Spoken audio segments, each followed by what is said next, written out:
Bonjour les amis, bienvenue sur PowerTrade, la chaîne des stratégies d'investissement simples et efficaces. Alors vendredi, j'ai dû vous faire une vidéo un peu tôt, juste avant l'ouverture du marché parisien.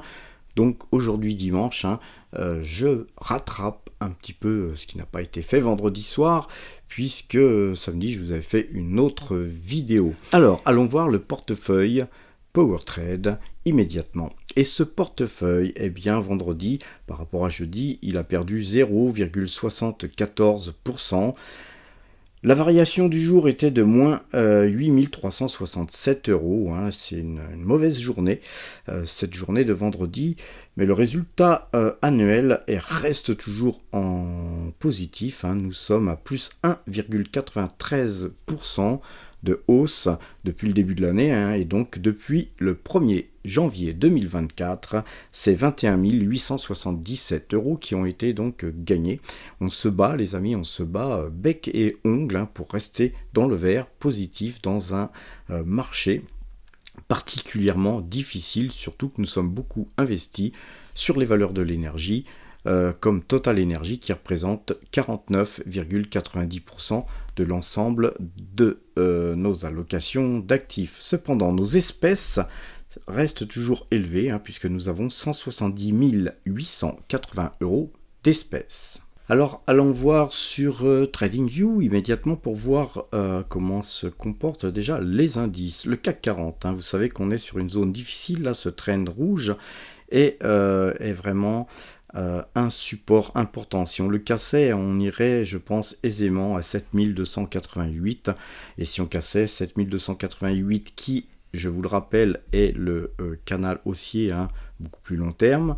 Et donc si on cassait ça, ça serait beaucoup plus bas que nous pourrions aller. Et comme je vous l'ai dit depuis pas mal de temps, la zone, ça serait les 6950 points, voire plus bas.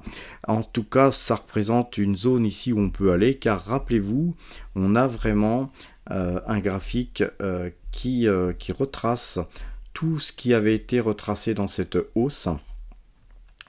Sur le côté gauche, est retracé sur le côté droit. Et donc, si cette figure-là, ici, qui serait une très grosse épaule, et que ce double top se transformait en tête, l'épaule ici nous ferait penser que si on cassait cette ligne de coup qui est en rouge, que je vais d'ailleurs allongé, si on cassait ça, les amis, effectivement, l'objectif, il serait là, ça serait le pied, ici gauche, la tête, donc on aurait les deux épaules ici, et le pied droit, il se situerait entre ici et pourquoi pas plus bas, parce que sur une configuration très baissière, on pourrait voir une exagération. Alors soyez prudents, les amis, cette figure est relativement inquiétante, d'autant que nous avons nos algorithmes qui sont donc à la vente sur le CAC 40, je le rappelle. Sur le S&P 500, c'est tout l'inverse. Nous avons un joli canal haussier ici. Je ne vais même pas vous le dessiner. La moyenne de jours, 12 jours, elle est acheteuse. Nos algorithmes sont acheteurs. La bougie de vendredi a cassé l'ATH. On ne fait que des ATH. On casse ATH sur ATH. C'est le principe des marchés très haussiers, les amis. On casse une ATH et puis on continue de casser les ATH.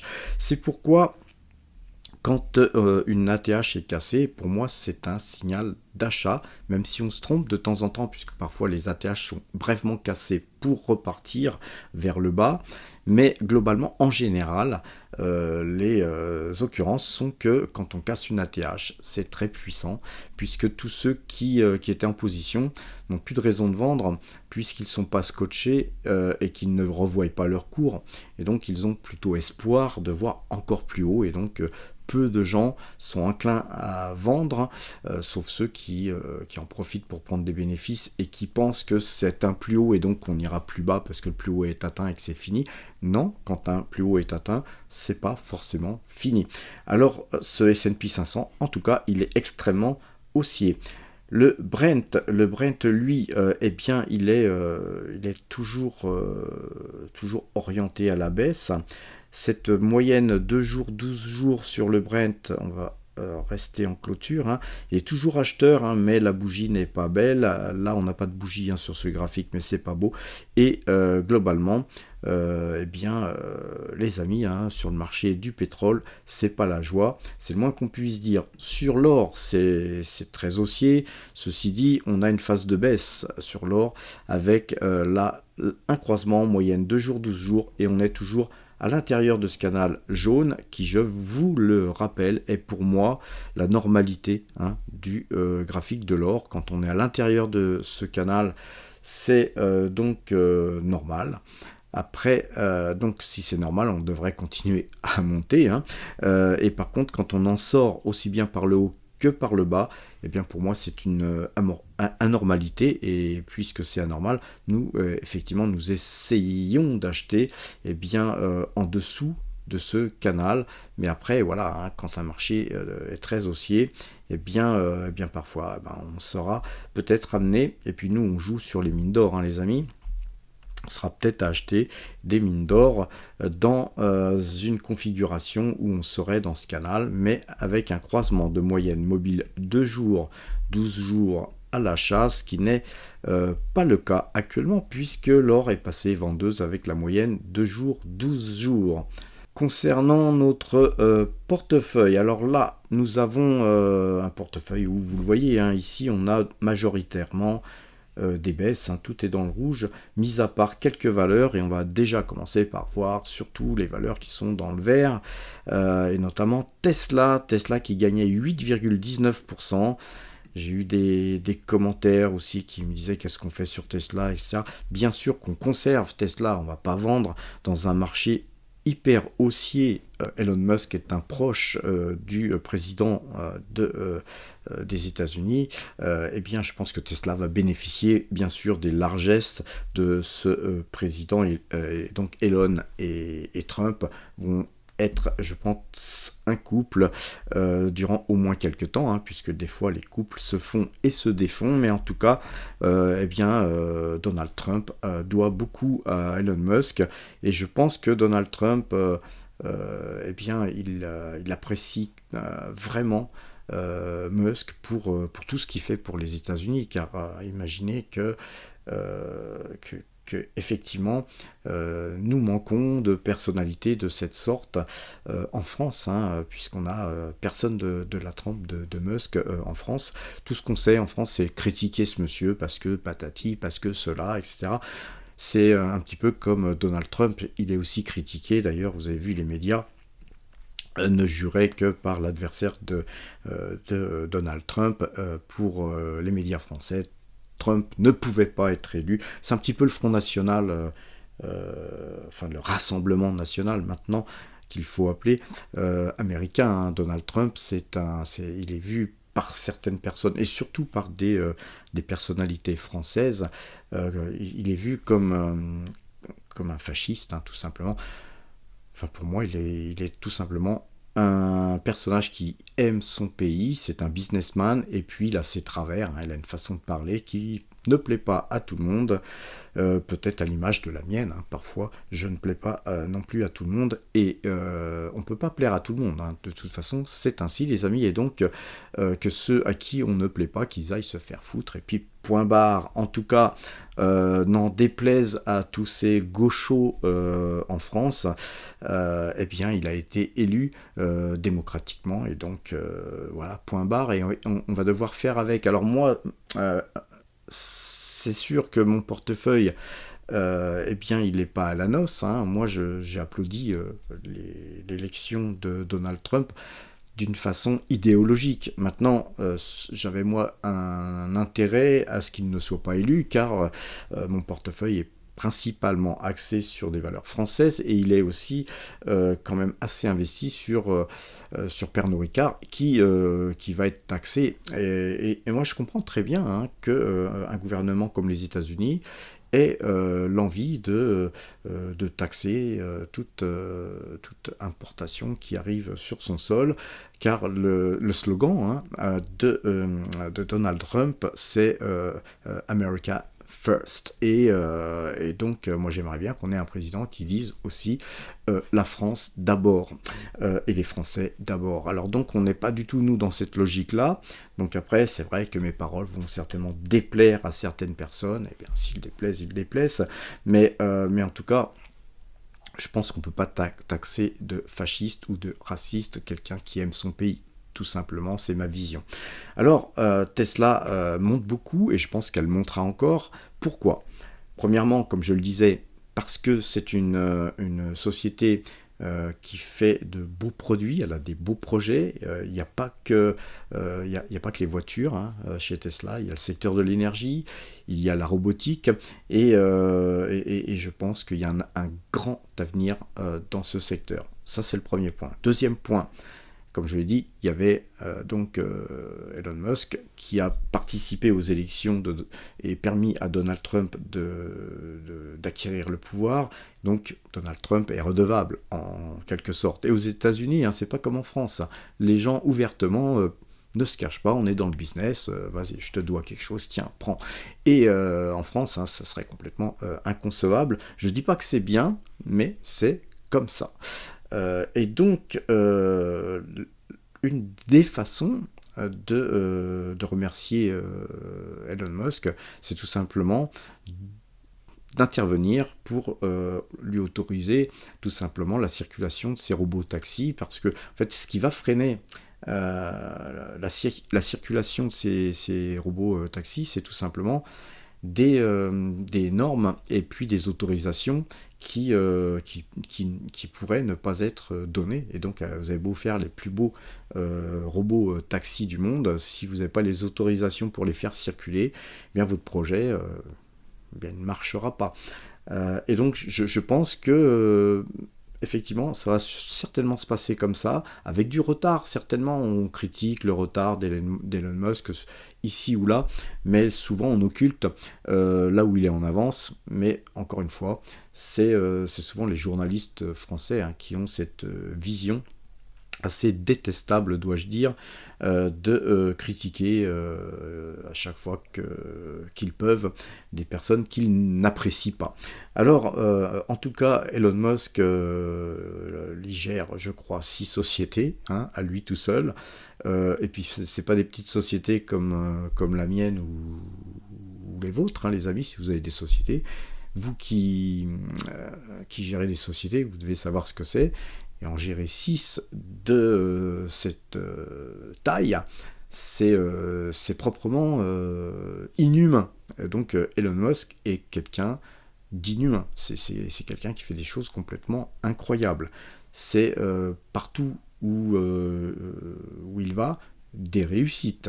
Il y a des échecs, mais les échecs sont temporaires, puisque en général, l'histoire des fusées nous l'a prouvé, eh bien il met tout son pognon, les amis. Vous savez qu'on est sur la chaîne du pognon, vous savez que quand vous avez un projet et que ça ne fonctionne pas et que vous remettez encore du pognon et encore du pognon jusqu'à peut-être vous ruiner, c'est que vous êtes complètement persuadé que ce que vous faites, ça va fonctionner et que c'est bien.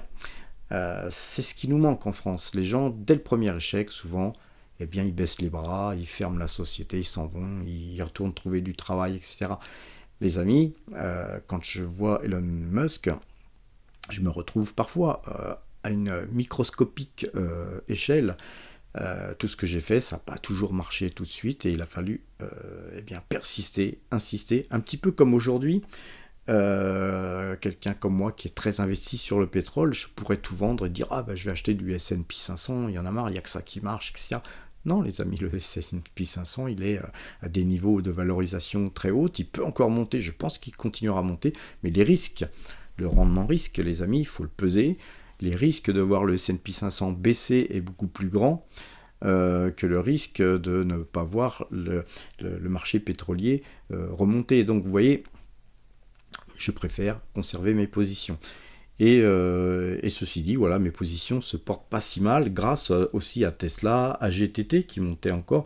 On avait Noam Dring, la Française des Jeux qui monte encore aujourd'hui, Petrobras qui monte un peu, et puis on a aussi Bonduelle qui sert parfois de valeur refuge, comme quoi c'est pas si mal que ça, que d'avoir quelques petites valeurs de ce genre. Ensuite, on avait Taiwan Semiconductor qui n'a pas bougé, elle n'a pas bougé d'un poil puisqu'elle a fait 0%. Maintenant, les amis, on a des valeurs comme Total Energy, on va aller voir le graphique, qui ont un graphique pourri. Et donc on n'achète surtout pas à la baisse, on attend des signaux, les amis. J'ai beau être complètement chargé, gorgé de cette valeur, c'est pas pour cette raison que je vais vous encourager à l'acheter, les amis. Non, c'est pas encore temps de se reporter sur la valeur. On avait acheté aussi, et là on va se mettre en clôture, on avait acheté du Parex Resources sur ce signal, et puis bon, vous savez que c'est une valeur malgré tout, même si on l'a acheté et puis qu'elle rebaisse, on l'avait acheté à 21 et quelques, qui a vendu à 23. Bon, l'avoir racheté, je sais plus à combien on l'avait acheté à 14, quelque chose comme ça. Bon, on l'avait aussi acheté à 12 et revendu à 13. Voilà, pour nous, c'est un bon achat et on conservera ça pour le long terme. Voilà, on a après tout un tas de valeurs qui ne font que baisser. On ne va pas les détailler, c'est inutile, et on va aller plutôt voir les crypto-monnaies. On va commencer par le BNB. Vous voyez que le BNB, il est vraiment sur un pattern haussier, là sur cette période, c'est-à-dire que depuis le début août jusqu'à aujourd'hui, jusqu'au mois de novembre, là on a une configuration qui est somme toute haussière. Si on dézoome un peu, on voit que là effectivement on a eu un petit retournement sympa. Faut pas oublier, disons, moi vous savez, j'avais acheté le BNB dans cette zone là, j'ai dû en racheter un petit peu par ici, et puis donc j'ai un coût qui est très très bas. Donc vous voyez, moi j'ai vu des hauts, j'ai vu des bas, et puis encore des hauts, et puis encore des bas, et puis moi je conserve cette valeur. Le BNB, moi je pense qu'on le verra certainement à plus de $1000, et puis là je verrai, mais pour l'instant voilà, moi je conserve, tant que je conserve les bitcoins, je conserve aussi le BNB. Alors le bitcoin justement, il a cassé là ici cette zone ici, puisqu'on avait une ATH ici, on avait ce point là, donc on a tracé ce point là et ce point là, donc on a cassé ça, donc c'est très très haussier sur le Bitcoin. Je pense que l'objectif sur le Bitcoin, il va être à peu près, avec le timing, il va être à peu près par là, sur $93 000, les amis. $93 000, ça fait quand même pas mal de pognon. Ça va nous arranger tout ça si jamais on allait jusque là, d'autant que si on mettait un peu plus de temps ou qu'on faisait des hauts et puis des bas et puis qu'on repartait à la charge, ça pourrait être je veux dire dans les 3-6 mois $100 000 touchés, c'est ce que beaucoup voient, et là on voit des velléités de hausse très très puissante, les élections américaines, encore une fois, Tesla, Elon Musk, et ça, en tout cas, je pense que c'est vers le nord que ça va. Donc voilà les amis, pour ces deux valeurs. Après l'ETH, moi j'en ai très peu, mais comme toutes les cryptos, vous voyez que là ça se reprend. Donc voilà, moi je préfère le Bitcoin et le BNB, ceci dit. Alors, on m'avait demandé d'analyser Palantir Technologies, j'ai pas eu trop le temps, désolé les amis, donc voilà, je prends un petit peu le temps de regarder les valeurs que vous m'avez demandé d'analyser. Et Palantir, ouais, c'est très haussier, mais moi j'achèterais pas, j'aurais même pas acheté sur ce croisement de moyenne mobile de jour, 12 jours, parce que c'est très haut. Je me trompe peut-être, mais vous voyez, moi j'ai quand même besoin de me sentir en sécurité quand j'achète un titre, et là force est de constater que ce titre graphiquement il est très haussier, puisqu'on a cassé cette ATH ici. En théorie c'est un signal d'achat. Moi, si vous voulez acheter Palantir Technologies, ce que je vous conseille, c'est de ne pas investir trop d'argent dessus, rester raisonnable en termes de pourcentage d'allocation d'actifs. Concernant donc Soitec, et alors Soitec c'est tout au contraire, hein. Vous voyez que Soitec, elle est hyper baissière. Moi j'achèterai pas ce titre pour plusieurs raisons. Premièrement, là on est dans une phase baissière, hein, comme on vient de le voir, mais la moyenne 2 jours, 12 jours est toujours vendeuse. Et puis dans les semi-conducteurs, hein, j'ai beaucoup à dire, je ferai une vidéo, hein, peut-être plus axée sur les semi-conducteurs, un de ces quatre. Mais pour moi, actuellement, Nvidia, Taiwan Semiconductor sont les deux valeurs sur lesquelles, oui, effectivement, il faut être. Après, sur les autres, il y en a d'autres. Je ne vais pas toutes les citer, il y en a beaucoup d'autres, mais Soitec ne fait pas partie pour moi des valeurs tech, des valeurs axées sur les semi-conducteurs à avoir en portefeuille, car la concurrence va être très très rude. J'ai des informations aussi, hein, puisque j'ai rencontré une amie qui travaillait chez Taiwan Semiconductor et qui est passée dans une société japonaise en formation, hein, et donc ils vont attaquer le secteur des semi-conducteurs ultra high quality et les plus fines chips en fait, et donc le gouvernement a foutu du pognon, des milliards, je vous en parlerai ultérieurement. Et puis ce que j'ai appris aujourd'hui là-dessus, c'est que en fait les semi-conducteurs vont avoir, enfin les sociétés qui fabriquent des semi-conducteurs, comme d'ailleurs Taiwan Semiconductor, ont des problèmes. Ils ont des problèmes pour trouver la main-d'œuvre qui travaille sur les projets, puisqu'ils construisent des usines au Japon, aux États-Unis, en Allemagne, mais voilà, ils s'aperçoivent que leur façon de travailler et la façon de travailler des gens qui sont notamment aux États-Unis et en Allemagne, eh bien, ne convient pas aux gens. Et donc les gens rentrent dans l'entreprise Taiwan Semiconductor, puisque c'est une magnifique société, et puis souvent au bout de 3 mois, comme l'ami que j'ai rencontré aujourd'hui, eh bien ils en partent car ils n'ont pas envie de travailler comme ça, ou pour X raisons, eh bien ils partent. Et donc le problème de Taiwan Semiconductor, et certainement de toutes les sociétés qui sont dans ce secteur, va être tout simplement de trouver la main-d'œuvre adéquate à la croissance de la fabrication des semi-conducteurs. Et tout ça va certainement peser, hein, dans les mois, les années à venir, et notamment pour Taiwan Semiconductor, que j'appréciais beaucoup. Mais voilà, ces informations me font dire que voilà, soyons prudents sur ce secteur.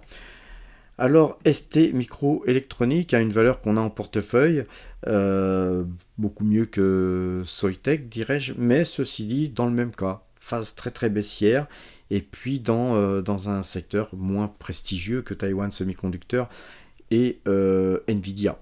Donc le jour où la société en question, basée au Japon, sera cotée, je vous en parlerai en tout cas, de toute façon à ce que nous puissions investir tous ensemble dans ce secteur et dans cette nouvelle compagnie, si elle est un jour cotée. Air Liquide, on m'a demandé de parler d'Air Liquide, ça fait longtemps que je la suivais plus trop, on est dans un canal haussier. Moi, Air Liquide, vous voyez, au vu du dividende qui est versé, au vu de la croissance de l'entreprise, je la juge mais hyper chère. Donc moi je l'ai vendue en essayant de la racheter moins cher, en swing trading, et puis impossible de revenir plus bas que mon dernier prix de vente. Donc ben voilà, j'attends. Mais en tout cas, je peux attendre longtemps, parce qu'elle vient seulement d'avoir une velléité de baisse, hein, puisque si on fait un zoom, on a cassé ce canal très haussier, la moyenne 2 jours, 12 jours est vendeuse, et donc ça baisse, c'est bien, enfin c'est bien pour des gens comme moi qui ne l'avons pas en portefeuille, mais on est encore loin de pouvoir l'acheter. Moi j'achèterai pas ce titre, en tout cas pas à ce prix là, hein. Je pense que Air Liquide, hein, c'est sur les 125-130 euros que je juge que cette valeur pourrait pourquoi pas rentrer dans mon portefeuille, et encore que c'est pas non plus l'investissement du siècle à ce prix-là. Sanofi, on m'a demandé d'analyser Sanofi, une valeur que moi j'aime plus trop, je la traitais pas mal autrefois, mais voilà, donc bon, vous voyez, c'est une société qui est dans un petit canal baissier, hein, qui vient de se former. On a ici, je vais vous le dessiner parce que pour tous ceux qui suivent la chaîne, qui ont de la bouteille et qui sont surtout sur donc Power Trade Premium, eh bien vous savez de quoi on parle, puisque voilà, vous êtes bien informé. Mais vous voyez qu'on a cassé là ce canal haussier. Donc quoi dire d'autre, hein, puisque nous sommes dans une phase baissière, et là on est en train de construire, et donc je vais le redessiner, on est en train de construire un canal baissier. Donc ce canal baissier, tant qu'il sera là, eh bien Sanofi, moi j'encouragerais pas graphiquement à acheter ce titre, titre encore qui n'a pas la croissance des sociétés américaines, hein, notamment. Donc vous voyez, sur le secteur français, voilà, on va emmerder Sanofi parce qu'ils veulent vendre Doliprane. Vous savez, Doliprane, c'est un médicament qui est fabriqué dans le monde entier, hein, ça vaut plus rien, c'est une molécule qui est connue par tout le monde, qui est tombée dans le domaine public, et donc voilà, ça vaut rien. Mais on empêche Sanofi de se débarrasser d'un truc qui vaut rien à bon prix, tout simplement parce que c'est la marque, c'est français, etc. Donc on marche sur la tête en France, hein. On va empêcher Sanofi de faire ceci, on va empêcher telle société de faire cela, on va empêcher Total d'aller chercher du pétrole et du gaz, alors que c'est quand même son rôle, hein, son secteur d'activité. On va par tous les moyens, on va essayer de tuer tous les secteurs qu'on a en France qui marchaient. C'est bien, ils ont réussi à tuer l'industrie nucléaire, ils ont délocalisé toutes les entreprises qu'on avait, et puis que ce soit la droite ou la gauche, hein, ces dernières années, n'ont fait que ça. Et si vous regardez bien, en fait, il n'y a pas de droite, hein. On n'est que de gauche. Alors il y en a qui sont un peu plus à gauche que d'autres, et puis d'autres qui sont beaucoup plus à gauche, où on entend des choses complètement hallucinantes. Et donc voilà, effectivement, personnellement, au vu de tout ça, j'ai commencé et j'ai décidé d'augmenter mes allocations d'actifs sur les États-Unis, le Canada, voire le Japon. Alors le Japon, par contre, on va aller voir les monnaies. Et donc sur l'euro-yen, hein, les amis, on voit que l'euro-yen, eh bien, quand ça monte comme ça, c'est-à-dire que c'est l'euro qui monte, hein, vous voyez. Et je vous avais dessiné ici une probabilité de ce que je pense qui va se passer. Alors encore une fois, c'est ce que je pense et je peux me tromper.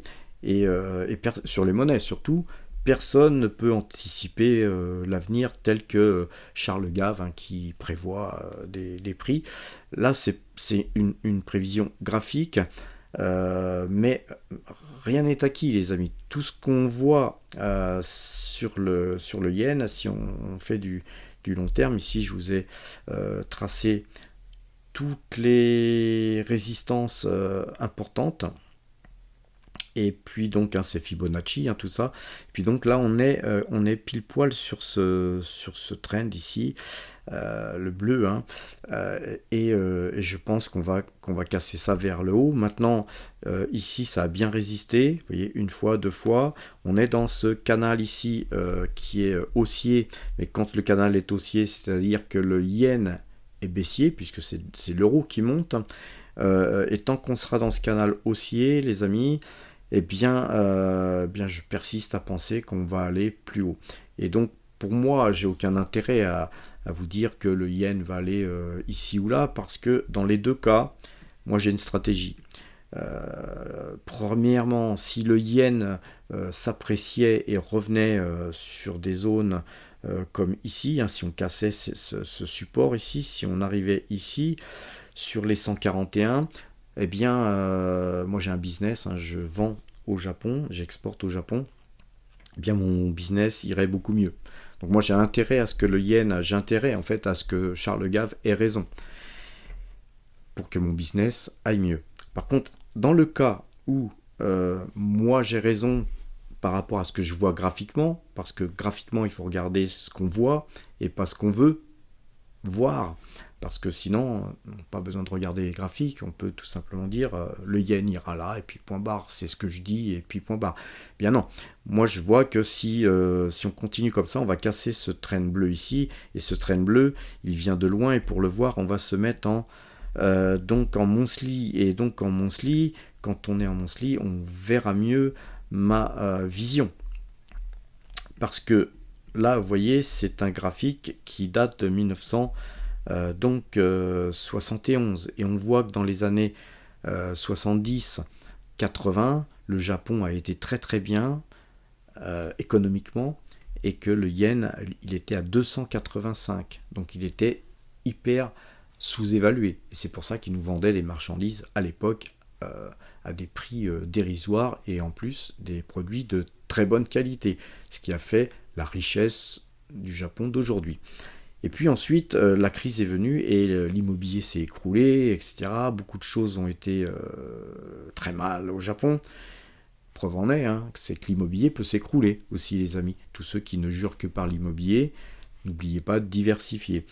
Et vous voyez que le yen, il était dans un canal baissier. Ce canal baissier, il a duré de 1980 à 2021. Vous voyez que ça a quand même duré 40 ans, les amis. C'est un graphique long terme. Et puis là, vous voyez qu'il y a une assiette dans cette période quand même, une période très longue. On voit que le yen, il a végété avec des très hauts et des très bas. On a eu des variations de fou sur le yen. Et puis on a cassé. Là je vais un petit peu zoomer. On a cassé ici en 2021. Et en 2021, eh bien, le yen a commencé à continuer à baisser par rapport au dollar aussi. D'ailleurs, on pourrait faire un graphique sur le dollar, qu'on aurait à peu près le même type de graphique, et puis ça a continué, ce qui a beaucoup pesé sur mon business. Donc moi le yen, je le suis beaucoup, bien sûr. Et puis aujourd'hui le yen, eh bien, il est en train de tuer mon business, tout simplement. Si on continuait à aller sur cette zone, c'est-à-dire 200, eh bien, mon business serait complètement mort, et puis je devrais abandonner l'activité. Heureusement, ma société a d'autres activités, ça ne tuerait pas la société, mais le business japonais, eh bien, on le mettrait certainement en veille, en attendant que ça aille mieux, au cas où ça aille mieux. Mais je pense que si on arrivait sur ces zones, ça serait pour aller sur la zone des 214, 220. Vous voyez, et là, sur cette zone-là, et on en est assez proche, moi, j'aurais certainement intérêt à peut-être changer tous mes euros et venir m'expatrier au Japon, car effectivement, avec l'argent que j'ai, avec un niveau de change à 200, 220, eh bien, au Japon, je multiplierais mon niveau de vie, ma capacité de vivre bien par 2 minimum. Beaucoup de gens pensent qu'au Japon, tout est cher. Eh bien non, les amis, avec un yen qui s'est autant déprécié, rappelez-vous, toutes ces variations, les amis, font que le yen, il a eu des hauts et des bas, et puis que pendant toute cette période de déflation au Japon, eh bien, les prix n'ont jamais augmenté. Alors qu'en France, tous les 6 mois, on vous augmente le prix du timbre ou le prix du carnet de métro, et enfin tous les prix augmentent tous les 6 mois, si c'est pas tous les 3 mois. C'est la base des étiquettes en Europe. Alors qu'au Japon, depuis toute cette période-là, très peu de prix ont augmenté, et même certains prix ont baissé. Donc, dans un pays tel que celui-là, effectivement, si on arrivait à des zones comme ici, ça serait extrêmement sympathique. Et alors sur 285, je vous dis même pas. Donc je pense que si je devais m'expatrier sur le Japon, ça serait certainement en 2 temps, et ça serait mon argent qui serait expatrié. avec voilà, toutes les facilités que je pourrais avoir pour vivre au Japon, mais le Japon c'est à 5 heures de la Thaïlande. En fait, j'aurais plutôt tendance à vivre en Thaïlande et faire des allers-retours entre le Japon et la Thaïlande pour conserver mes droits à y vivre et surtout à y laisser déposer mon argent. Donc sur l'euro, voilà, c'est dit. Sur les valeurs japonaises, nous avons Fanuc Corporation en position, on est encore en perte, on garde.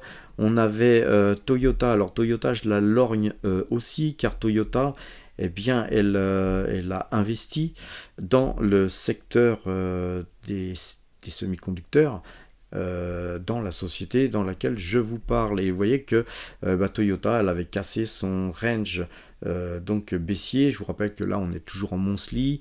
On va se mettre donc en graphique jour, et vous voyez que Toyota en graphique jour, elle a aussi cassé bien sûr ce même canal, hein, mais c'est beaucoup plus clair et on voit qu'ici il y a une remontée.